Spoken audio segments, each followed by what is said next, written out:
Okay, I can't actually see myself, but can you see me? Currently says that it's giving me some kind of error message. See, there's someone online. At least if you see me, just type like an O or something so that I know that you can actually hear me. I'm not sure if that is strange. It seems to be streaming.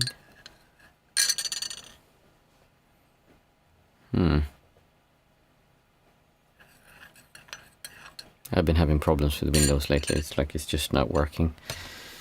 I don't know what to do, if I should just do a reinstall, if I should switch to Mac or like do something else. Oh, hey Stephen, can you see me?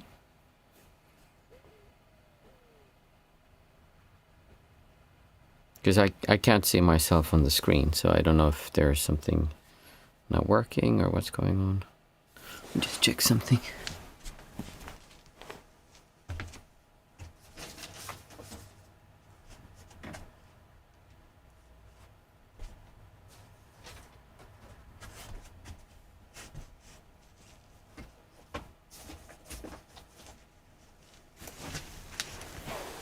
Yeah, it seems to be working. Hey, Catherine. Good. Okay, so it is working at least. I was just checking I have something called OBS that kind of takes the camera and streams it onto the internet, and that one seems to be running. I don't know. It's probably just some kind of driver error. Thursday. Nice to see everyone. I hope you've been having a good week so far. I am extremely tired today. I almost thought about cancelling the stream, but then I thought, nah, I always feel good after we've had a stream, so I thought we'd maybe make it a little bit shorter. I have no topic for today that I've thought of. If you have anything you'd like to discuss, feel free to type so. I mean, I can always come up with something. As you know, in the end, it's all the same topic. It's just different perspectives on the same topic. But I do enjoy when you give me something to think about, because that's always more relevant. I mean, I see so many things and I talk to so many people, and the fun thing is when you start seeing how this stuff works, it becomes really obvious how many people go around and just, it's incredible how people even make it through the day, because they work so much from distortion, and they're barely here. They're just like going from one place to the other. And since I have kids and I go to daycare and school, I quite often see a lot of parents who are just really, really stressed. And all they're doing is just getting out of the car, like, oh, come here, come, and they go, and like they're being pulled by their stomachs, kind of. They're having so much distortion just to get over there, and then they drop off the kids. And they leave the kids, and then they like, okay, it's done. And then they go back to the car and they hurry and get in the car, start, and then they go to work, and then they're going to be at work all day. And then they come home, and then they're tired, and they have to pick up the kids. Oh, bloopers, I forgot to pick up the kids, and I have to go and pick up the kids and then go back home again. I don't know, maybe someone does that. But it is interesting when you stop taking it for granted that life has to be that way. And I don't mean that we don't have to work. I mean that we are so far away from being here that we're so controlled by these emotions, these distortions. And I actually had, well, that's a good topic. I had a coaching client today, and one of the things that we came up with was that we were describing how there's a feeling, like there's a difference between feeling your feelings and being your feelings. When you are your feelings, then you really are inside, or when you're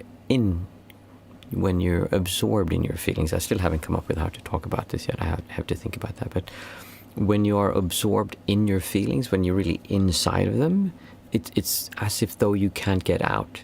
It's as if though something's pulling you down and you cannot get out of there because everything's distorting. It's almost like a veil, and you're not noticing the world around you. Instead, you're just reacting to what everyone else is doing, what they're saying, and how are they looking at you? What are they thinking about you? Are they talking about you behind your back? Like, there's all these distortions going on, and the sense of identity, the self, the ego goes in and starts to try to put itself in relationship to everyone else. how do I value to these people? Am I richer than them? Or am I poorer than them? Am I more spiritual than them? Or am I less spiritual than them? Have I meditated more, meditated less? Do I know more people? Is my partner better looking than their partner? There's all these things that keep on running inside of us, and we think of them as thoughts, but what they really are distortions, feelings. In other words, we get caught up in these feelings and they pull you away. And it's so difficult to get away. It's like, I can't get out because they're just pulling you back. So you're in your feelings. You are your feelings. But then there's another way where you can just feel your feelings. When you feel them, you're just experiencing them and you're noticing, oh, they're happening here. And you're not so caught up in them. If you would actually fully feel them, they just disappear. There's nothing there. When you stop being afraid of them, then there's nothing there. So when we feel our feelings, it's as if though I have to think about how to visualize that, because it's not that we're so far away from them, they're over here, but this is difficult for me to explain also because that's quite different from how I experience reality now.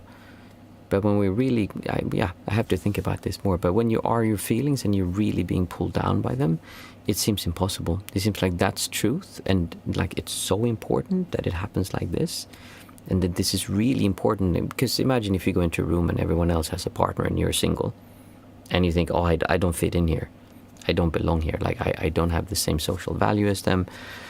I'm not as good looking as they are, because otherwise I would have had a partner. I'm not as successful. Whatever it is you believe is the reason as to why you don't have a partner. And the self, the identity, the ego starts comparing that to other people in the room.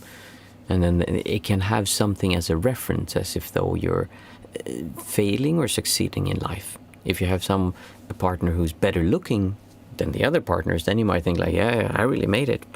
Yep, I'm better looking, I'm more successful. Whatever it is you believe creates attraction and attracts the partner into your life. And that's how you're going to start comparing yourself to other people. So you're not really experiencing them, because now so you're not free just because you believe you made it. Now you just pushed yourself above them, and you're being you in relationship to them down here. Before it was you in relationship to them up here. So there's this feeling of constantly having to uphold this social identity, this social trade kind of value towards everyone else. And this is the thing that's so liberating, because people don't understand this, that this is actually exhausting to do. It takes insane amounts of effort to go around and constantly feel like you're being judged by everyone, and feel like you are judging everyone and everything, because you have an emotional judgment towards everything around you. And that could be like, is this safe? Is this not safe? Is it beautiful? Is it not beautiful? Is it soft? Is it hard? Is it cold? Is it warm? Like, that's an emotional judgment. And you might say, well, I need that because I need to know if it's safe or not safe. But I would want you to think about, how should we put this? If someone came running at you with a knife, like, wow, like this, and you had this feeling like, oh my goodness, it's a crazy person. You go, oh, and you panic, kind of like, and you start running the other way. Imagine if you didn't have that reaction. If you could actually just be there and see, oh, someone's running at me with a knife, yelling and screaming. Do you think that you just stand there and go like, oh, I'm going to wait and see what happens? Yeah, this seems like the best course of action, because I don't feel any fear, so I'm just standing here. Or do you think that you would say like, okay, intellectually, do you think that you can understand that that person running and looking a bit crazy, eyes like big like this, and just looks completely like out of control, running towards you, that's probably someone who's a little bit dangerous. I should move away from here, and you could run. But without the panic, without the fear, without the feeling of the identity being threatened, it's simply a situation that requires an action. And the action is, someone's running at you with a knife, it looks crazy, get out of there. Why would you stay? Hey Tim, nice to see you. So when you stop emotionally judging this way, this doesn't mean that you don't think about the environment, or maybe think is the wrong word, that you don't interact with the environment, because you still do. I mean, we are physical bodies. That's just a fact. Like, you are a human body being here and experiencing things.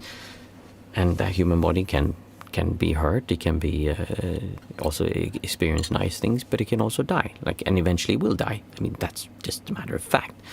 It's if there's something we know for sure, is that taxes and death are the only two things that are sure in life. Like, you're gonna have to pay taxes, and you're gonna die. I mean, taxes, unless if you're really rich, then you probably don't have to pay taxes. But for the rest of us, we have to pay taxes. So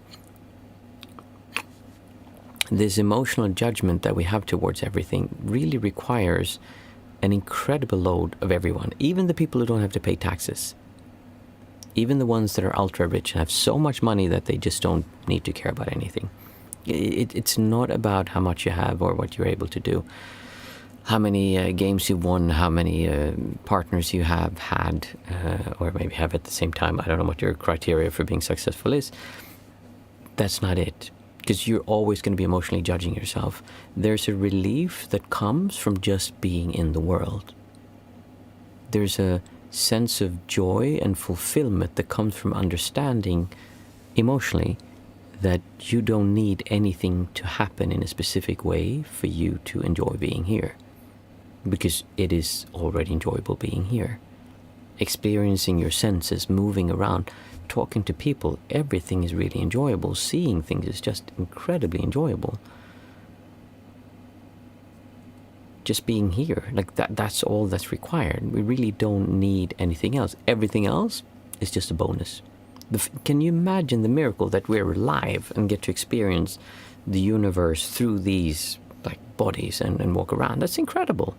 It's life. It's remarkable. But then we go in and yeah, I'm alive, but it's not the life I wanted. I wanted to have that life. And look at that person over there. Man, I wish I had that life. And that person is probably looking at you think I wish I had your life. I actually had that with a friend who told me one time when he was a little bit drunk. He came up and said, Martin, I'm so jealous. You always get everything you want. You always have the good looking girlfriends and you always have the good job and you have everything you want and you're good at everything. I'm kind of what are you talking about? He's insane. He's lost his mind. I feel I've always felt until now, I've always felt I struggled with and felt insecure with the opposite sex. I've always felt I wasn't worthy of someone loving me, and really I had a lot of issues with that when I was younger. And I never felt I was succeeding in work as much as I thought I should have. So I was always unsatisfied. And here was someone saying I wish I was like you. I'm kind of why would you wish that? But in his eyes, he thought, if I can just be like Martin, then I'd be happy. In my mind, it's well, if I can just be like Fred, because Fred's up there. And Fred's going if I could just be like that, look at that guy, I wish I could be him. That guy looks up and says, imagine if I could just be like Elon Musk. Elon Musk says fuck it, there's no point in living life because I'm just miserable anyway. I'm just kidding. I don't know what he says, but he seems utterly miserable. And now I'm just comparing the things of having beautiful partners and having money, and that's something he's had. And if you ever need any kind of evidence that doesn't make you happy, just look at him. It's not about having those things. There's something that comes from having enough to live a comfortable life. Absolutely. We need money to live a comfortable life, but that is actually much less than we think we need. It's much, much less, and we tend to just hoard things and want more and more and more. But if you can actually learn to just be alive, then you just need to figure out, how do I get enough money so that I can live a comfortable life? Whatever that means for you. It's not for me to sit here and say to you that you need to earn this amount of money, you need to do that, and you have to that's whatever you feel is comfortable. I'm sure that if you took someone like Bill Gates or Elon Musk or whatever, if they earned $100 million per year, they'd be oh my goodness, it's nothing. How am I going to survive on this? Whereas the rest of us would be $100 million? What am I supposed to do with $100 million? I can't spend that kind of money. I'll take $1 million. Heck, I'd take $100,000. That's fine enough. That's enough for me. Let's see, Tim is saying, I have grown so grateful with age. It's a pleasure. The simplest thing makes me happy now, like having food or roof over my head. Yeah. And there really is something that comes from, a lot of the stuff that I talk about is really, it comes naturally with growing old. I've always enjoyed elderly people. I've always liked spending time with old people. When I was a teenager, I used to live with an old lady who was 70, 80, I think her 80s. She was quite old. I think she was in her 80s. 100 mil can feed a whole country. I know.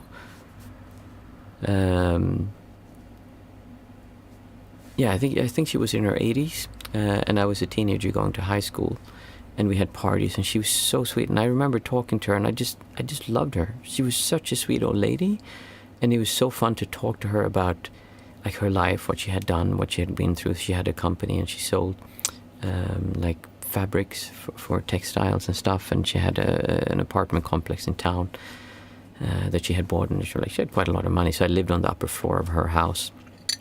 Really nice, like some of the incredible memories living there. And her friends would come over, and I would love talking to them. And like people had stories.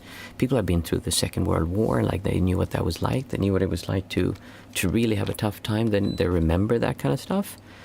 And I found that incredible to just discuss it with them, to talk about them, their careers, their partners, their life. And I remember one story that struck me. It was a woman who she had her partner that she loved, her husband, and she loved him. Everything was amazing, she said, except for one thing that was very strange that I never understood. It was one day every year he went away by himself, and she was not allowed to ask him what it was. That was it. Otherwise, he was the perfect partner. And I thought, like, what did he do? Like, was it in my mind immediately, like, was it a lover? Did he go like to prostitute, or did he? That was like the only thing I could think of. Like, why would he want to hide that? Or did he go and gamble, or did he have just wanted his day off and wanted to be? I don't know. Like, why would you say that? Like, because it was so foreign to me or alien to me that you could do something like that. Like, why would you do that? And that was her life. That was what she went through. I actually think I went with her to a trip. I think it was to Gothenburg, a friend of hers that lived there by the canal, and then we met this woman. It made such an impression on me, because I was 18, I think, when I lived there, 18 to 20 or something. So it just happens naturally. And what I wanted to say with that was that the things we're talking about here, about understanding that life is enjoyable just as it is. And we might say, like, well, when I'm 18 and my hair looks like this, I'm like, oh my goodness, that's terrible. Now I haven't even checked my hair. It feels like it's completely out of place. And if I would think when I was 18, I'll be sitting on the internet, which didn't exist then, and people will actually look at me, and like, I have hair like this, I'd be so embarrassed. I would just like stop the stream and just run audio and say, like, oh, sorry, we have technical problems here, we can't have video, because I'd be so embarrassed. Now it simply it has no influence over my ability to enjoy being here, because it doesn't matter what my hair looks like. That is something that comes to most people naturally when you grow older, but not to everyone. There are some people who grow older who do everything to try to look like they did when they were younger, and they make sure their hair is perfect, they comb it, they spray it, they color it, they do all kinds of stuff with their tattoo, like their hairline. I don't know what they do, but everything but to actually look like you're getting older, because they want to hold on to that image. So it's not a natural thing, but what we're talking about is simply realizing that outer circumstances have no absolute relationship to your ability to enjoy being alive. And for many people, if you're lucky, if you live a life that's happy and healthy, then hopefully when you grow older, that will just come quite naturally, like Esperanza is saying. Because it really does. But we can also do this purposefully.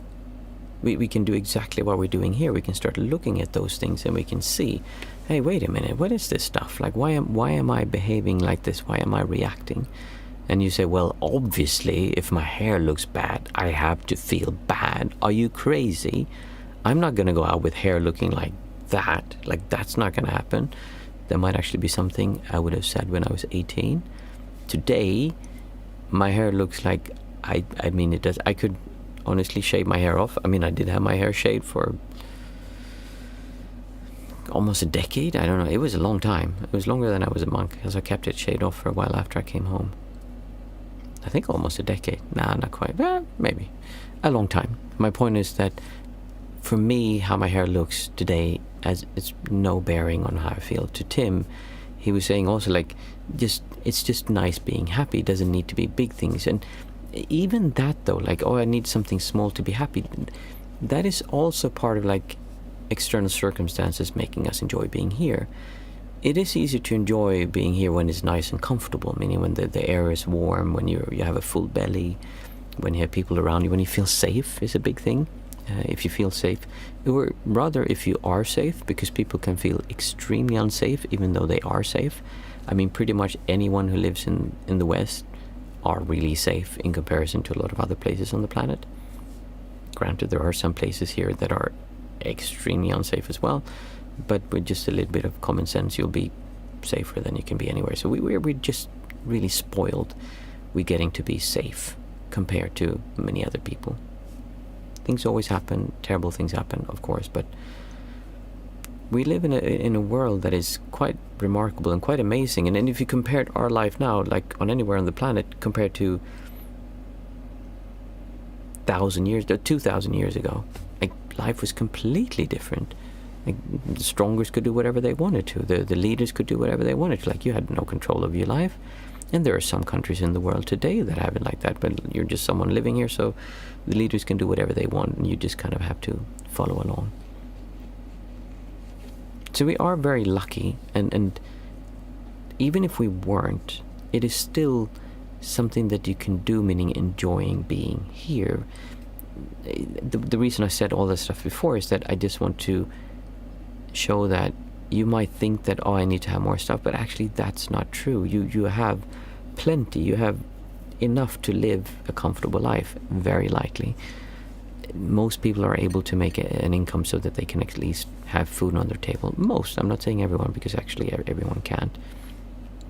But even if you couldn't, then you could pool your resources together with other people, and you can make it work somehow, which is just how we have to live life. I mean, if we would have to leave the place we're in now, which might happen, it might be that our economy goes so bad because it's really tough right now, and we have to leave, then we would just have to leave, and we'd have to find somewhere else to live. Like, maybe we'd have to, with our income, we could live in an apartment somewhere, and we could get enough money for food. We'd have to pull down on a lot of stuff, have less things, and have less expenses. But I mean, we could survive. Like, we could survive on one income to just have enough for food.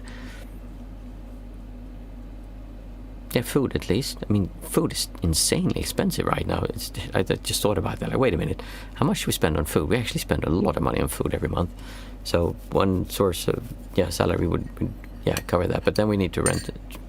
My point is that it would just be things that we'd need to do. The problem is that on top of that, you have the emotional layer coming in, the judgment layer, saying like, oh my goodness, it would be terrible if this happened. Can you imagine if we lost the house, if we lost everything? Oh, what are people going to say?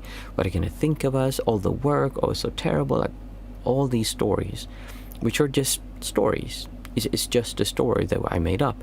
In the end, right here, right now, it's just me sitting here. And it might be that right here, right now, tomorrow, I'm selling things off, because in the future now, we will be selling the house and moving away from here. It's just things happening.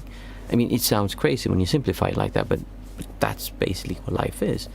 It's just a bunch of stuff happening. But then we interject the person there, and they say like, well, no, it's not just a bunch of stuff happening, Martin. They're happening to me. Someone did this to me. It's unfair what they did to me. Maybe someone took money from me, which is obviously unfair and not nice. But then you get in and you start feeling judged by that. And so you start judging that, and then you start having this emotional judgment again, and you're not here because now you're pushing against the past, something that happened or something that's going to happen, and you're not experiencing what it's like to be here. How does it improve your future if you feel bad about it now already? I mean, when we're going to leave here, we're not, but if we would, then I can feel bad when we leave, but why should I feel bad now? We're not leaving now, we're still here. And after we left, why feel bad? Because we're no longer here. Like, then we're somewhere else. Wherever you are is wherever you are. Like, we're just there. But again, the story comes in and it's like, oh no, I remember when we lived there, it was so terrible. All of this stuff happened and it was unfair. And then story comes in and you start emotionally judging that. And then you start feeling bad. So it's not about suppressing these things or expressing them, going out to tell everyone, you know what, I hate this person, they did this is so unfair. If they would just change, then I would be happy. which obviously there's a lot of things that would be a lot easier if people change. But if it all had to do with, if I just had more money, then I'd be happy. Just look at Elon Musk. As he couldn't, there's just no way he could spend his money. He could take his money and feed like a whole country for years. Like, what's he gonna do with all that money? He can't use it. And still, there is something more. There's always something more, because the self is telling a story. I'm on this epic journey. This is so important. I am very important. Even if you think you're completely unimportant, that means you're the center of the universe. We have this hero complex, or the, what do you call it? Not hero. Central person fallacy or something. I think there's a psychological term. It means that you're the main focus point of the universe. Everything revolves around you. It's so important what happens to you. Whereas it's just something happening. It's just a body moving around, doing stuff. And that's very enjoyable. And since we can't see that, it becomes not just a body moving around doing stuff and experiencing these incredible senses that are just remarkably enjoyable to experience. But then on top of that, we layer this layer saying, narcissist. A narcissist, yeah. Well, what do you mean, Catherine? In what regard? Then we layer on top of this, we layer this emotion, like saying, like, oh no, it happens to me, and it shouldn't happen to me, or it should happen better to me. It should be more than me. Narcissism, yeah. So it's a layer laid on top of reality as it actually is, because the universe is just happening. Everything's just here. And then we put the story of like, no, I'm very important. And so then we start imagining, oh, you know what? Actually, this life is terrible, but after we die, we're going to go somewhere really amazing. Or I can actually do some special meditation and communicate with other levels of existence that they're really amazing, because that's something that's much nicer. Let's see, Catherine is saying, a person who thinks they are the center of the universe. Well, isn't it that their narcissist thinks that they are the center of the universe, but there's also other things to that, right? Because they do everything for themselves. A narcissist, it's all about me, what I want. I'm talking about everyone, even the person who is meek and thinks like, oh, I shouldn't have anything, it's fine, I'm fine. They're also believing they're the center of the universe, because for them it's like, it's so important what I do, and like I should help those people over there. But from their perspective, they're the center of the universe. That's the only perspective we can have until we don't. Meaning when you're experiencing the world in a non-centric experience, or when you're dead, like basically that would be the other option, I guess.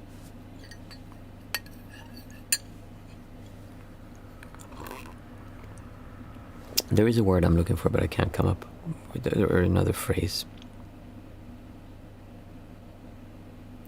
There are very, very few, if any, persons without these thoughts. Which thoughts? Good, Catherine. I hope you understand. Yeah, so it's not that everything is like I should have more, but it's about everything's about me. Even you sitting there, from your perspective, you're trying to understand this. You're trying to figure this out, so you know how you can interact with the rest of the world. Even if your perspective is, I want to do good in the world, I want to help the world, I want to make sure that everyone is happy. There's still like, you're the center of the universe. It's all revolving around you. You might see other people, but your perspective is coming from you. This is just part of how we experience reality. We have this feeling, a person sitting here watching through the eyes. There's a person sitting here and he's smelling these things, or she's smelling these things, and feeling these things. It's all this perspective. It feels like vision is coming there. And then you can have these experiences. You can have them when you take drugs, or you can have them while you're experiencing, which I call non-centric experiences, where everything drops and everything just is. And the idea of being better or worse or needing anything is just ridiculous. It doesn't apply, because there is no one there needing anything. Everything just is here, and it's so easy to walk around, because you just walk around and there's chairs and there's stuff and there's things happening, and that's fine. I just do stuff. There is not this overlay of emotions on top saying good, bad, evil, all these things. Someone runs at you with a knife, we'll run away from there. You have no money for food, well, then we go out and we work. I'm alone and I would enjoy having physical contact, well then go out and find a partner. It's just simple stuff. But you would be perfectly happy without a partner. You don't need a partner. Tim, Esperanza, I think we all get caught in it sometimes, absolutely. Even if only for a short moment. Well, we can get caught in it for long periods of time. I mean, I have been spending the last 16 years of my life looking at this from every single angle I can and really pushing and trying to figure out emotionally how this stuff works. And I've had, for the last few years, I've had at least once per year when I really got lost in something where there was some deep part of me like, oh, this is something that this is just really difficult. It would take me over and I get pulled away. And Mariella, my fiance, we go like, how come you're doing this? Like, and she would really feel, because she judges herself when she does these things and things like, no, I'm supposed to do this good. I'm like, no, you're not supposed to do anything. You're supposed to experience it and see how ridiculous it is, how it doesn't lead to anything. Sometimes that means we follow along with it and we do stupid stuff and we feel like, oh, this is just not helping me. And I could get so upset and so angry and get this like, wow, feeling inside of me. And it just, I mean, I'm obviously never physical because that's just not my personality. But I would get pulled along with that and feel really bad. And then it kind of ran its course and then it would go. And I did my best to not completely get carried away with it, being able to just observe it through the angles. And eventually I just kind of like, well, this is stupid. And I would just stop doing it. And that has been my experience for the last few years, that when you're able to observe that, not push it away, or push it down, or act it out and start yelling and screaming, but actually start experiencing it, eventually you'll see like, this is just dumb. Why am I doing this? Why am I putting this layer on top of reality, making so that I can't be here? You're here. Enjoy it. Why do you think you need to go out and earn all that money? Why do you think you need to find a partner? Why do you think you need to win the game? Why do you think you need to have that special job? Why do you think you need to have that house? You're here. Just enjoy it. It doesn't change. Like if you had everything in the world, everything you could have, it wouldn't change your experience right now. You would be putting in emotional layers and like, yeah, now I can enjoy it because now I have all this stuff. And now I'm not, and then you go like, oh crap. What if someone takes all my stuff? Oh no, I need to. And then you start worrying because now you're scared someone's gonna come and take it, or you're gonna lose it. Eventually, we'll see how ridiculous this is, and it's just like, why am I doing this? The problem is that you can't stop it because there's so much inertia. It takes time to look at it, and it takes time to override this desire to make yourself feel bad, because the ego, the self, loves the contrast. It loves the drama, the someone to be angry at. And that could be like, oh, look at those rich people, they're so terrible. Oh, look at those poor people wanting to take from me everything, like, oh, take them away. Or look at those people from that race, look at those people from that race, that religion, this religion. Or look at those people who come from that village, no, that village, that country, this country. Or look at those people who have those kind of jobs. They're really bad people. Or those people are really good people because they have those kind of jobs. That's good people. It's completely insane, and everyone on the planet does it. Like I said, when you start seeing this, when you start, and I don't mean intellectual understanding it, I mean when you emotionally start feeling it, you go like, what are we doing? This is insane. Like, just be happy.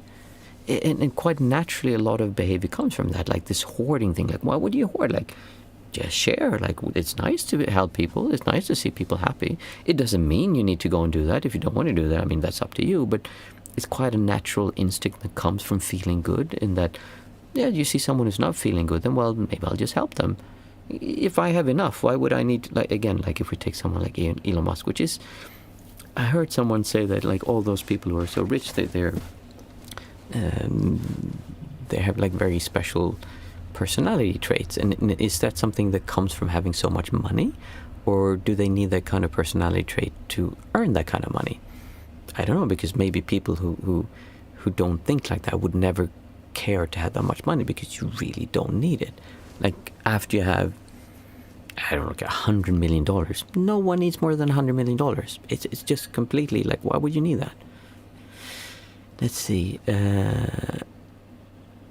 Tim, it's hard, or Esperanza, it's hard for me sometimes to be judged from others who are fully in the rat race. It is hard for me sometimes to be judged from others who are fully in the rat race. Sir, do you mean that you don't like it when people who are, in your belief, fully in the rat race are judging you? I work a part-time job and like to enjoy my life, but in Germany, it is frowned upon. Okay, this is perfect, Tim. This is Esperanza. Really, it was Tim, I think, right? This is exactly the same way, Tim. You're now believing that you cannot enjoy your life because those people, they're judging me, so I'm not allowed to feel good. If they wouldn't frown upon me, if they wouldn't look at me that way, then I'd be happy. Elon Musk looks down at you and you think like, oh, that little dweeb. If he wouldn't think of me like a bad person, thinking that I'm the cause of his problems, then I would be happy. I mean, I don't think he honestly gives a flying about you, but there's someone who criticizes him that makes him not be able to be happy. It doesn't matter what you do. If you're a lawyer, someone's going to like, oh, lawyers, oh, stupid people. How can they be that? Oh, look at that person. He's an IT technician. Those people are really bad. They just grows. AI technician. Wow, they're ruining the planet. Those people are really bad. Someone else says, look at that person. They work with their hands. Like, that's stupid. Oh, look at that person over there. They're a teacher. Yeah, teachers, that's like you just failed in life. Why? It's the same thing. It's like, yeah, it doesn't matter. Why are you making it so that your happiness depends on how other people view you? It makes no sense. It's the same as saying, if I would only have that house, if I would only have those people think that I'm like, if they would not frown upon me, then I could be happy. But now they're judging me, so I can't. In theory, I know this, but it's difficult to fully realize it. Yes, this was exactly the conversation I had with my client today. We were talking about this, and he was doing the same thing. He was saying like, yeah, I know what you're saying is right, and I agree with you. But in this case, it's because of this, and this, and this, and this. So this doesn't really apply here. It's the same thing. It doesn't matter what it is. It doesn't matter if it's money, if it's partners, if it's fame, if it's people frowning upon it. It's the same thing. And I'm not saying it's easy to overcome that. I'm saying that is perfect material to work with. Don't push that away. It's like, oh, this is dumb. I don't like they're doing this. It's their fault. Take responsibility yourself and start looking, hey, wait a minute. Why am I feeling bad because of someone who has an identity that is just made up? It just exists in their body. It doesn't exist in the universe. It's just locally contained there in that entity. They have this distortion that they're now frowning upon you. Why are you choosing to react that way towards them instead of just enjoying being here? Why? It makes no sense at all. But from the perspective of me having to validate this ego, saying like, oh no, I'm important, they should respect me. You know, Cartman in South Park is like, they should respect my authority. I love South Park. Yeah. In theory, yes. I would love to overcome this, and I am actively working on it. It's, yeah.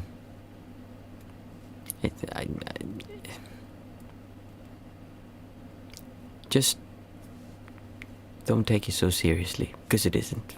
I mean, I'm trying to come up with, we should have started meditating a little while ago, but it's such a fun topic, and since this is like the typical kind of stuff that people, when they come and talk to me, they bring up things like this, and it's so funny. They will say exactly like you say, Tim, like, oh, I want to overcome this, and then we start looking at it and we start peeling away and we get to the core, and they're like, yeah, but you know what? And then they start making all these excuses why they actually should feel bad because those people are bad. And I've seen this so many times now. It just makes me go like, and it helps me as well because I do the same thing, but seeing other people do it makes it even more funny because they were like, why are we doing this? Like, and it's easier obviously to see in someone else, but I do the same thing. Like, I'll come up with that, like, I've done it so many times now that I know that I'm doing it, but I'll still let myself do it a little bit, like I said, and then it will just go away. But really, when you start looking at this, yeah, South Park, Cartman is cool.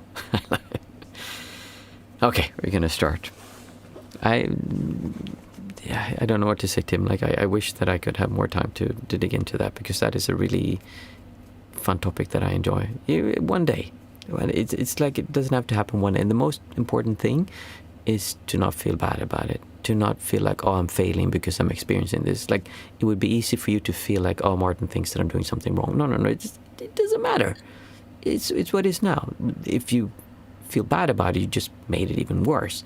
Instead, it's accepting this is happening and then starting to look at that. That's a really good object to work with. One of the things I've had with some people that I work with is that they simply don't have anything strong enough to work with, so we don't have anywhere to start. And then it's like difficult, then we have to find something, which is also fun. There's another like angle to go about it, but this you can absolutely work with, and I'm sure you can not overcome that, but that you can see that it serves no purpose. In the end, that's what it is. Like, you believe that behavior is somehow going to help you. You believe that by feeling bad about them doing that, that's going to push you into becoming more successful. That's going to make them feel bad so they respect you. They're going to make you choose friends that respect. There's some part of you that your identity, you're defending some kind of your identity that believes that this behavior is actually helping you. And if you look at that, if you tweak that a little bit and use a scalpel and dig apart, like, you'll see that it doesn't help you at all. Okay.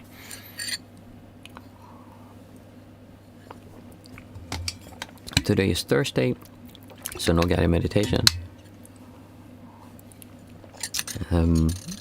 There's a sketch that I came to think of a guy who's a rapper who goes to a meditation center, and like he has this rap and there's like all these women in thongs and stuff, like singing and like he's so spiritual. And anyway, he sings that he talked to the teacher, and the teacher said, yeah, I want everyone to meditate for half an hour or 1 hour, and he's like, I did that shit in 5 minutes, because he's so good at meditating. He did half an hour meditation in 5 minutes. That's how strong his meditation is. Okay, sorry, I get a bit unserious. I wish I could find that video. It was on YouTube, and it must be like 15 years old. Yeah, I'll see if I can find it one day. I love that one.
Thank you so much for sitting today, and the talk before, I really enjoyed that. That was a lot of fun. I don't know if anyone gave me that topic or if I just felt your energy and I kind of came in.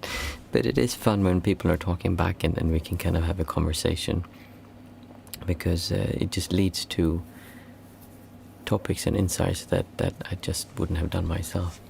Tim, if you're interested, if you're interested in working closely with this, I was just thinking when I was sitting, I've been doing a special where I've been trying out some new coaching techniques that have been working really well. So I've had half price off the coaching.